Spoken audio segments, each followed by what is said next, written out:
absolutely stunning Audi TT, complete with improvements. When I first drove a TT, I actually pointed out that I'd noticed an unexpected degree of body sway, although I didn't predict the tragic consequences this would have when pushed right to the limit.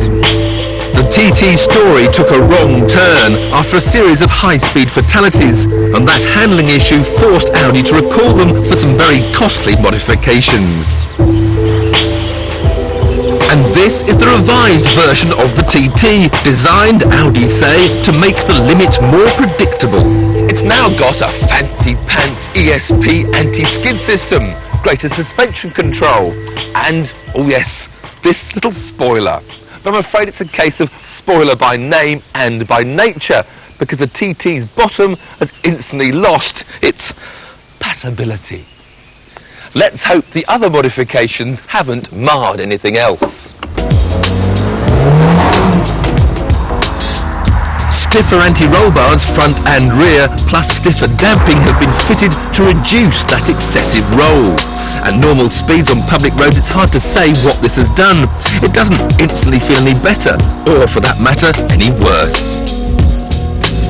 So in order to see if those modifications have worked, what we need are the wide open spaces of a test track.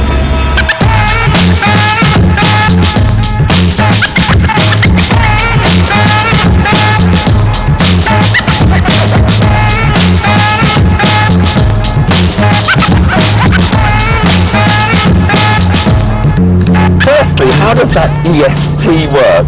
Well, it's a brilliant system that many motor manufacturers are now using to actually prevent cars from sliding. In an emergency avoidance situation, you can suddenly swerve left and then swerve right. And the system will actually apply just one rear brake to counter understeer or one front brake to counter oversteer. It's very impressive, but also very intrusive. So if you want to get to feel the car's basic handling, it's got to go off. The original TT would pitch into a big understeer or fall into lift-off oversteer, but the stiffer suspension has made the car much tauter, brought more feel into the steering, made it more neutral.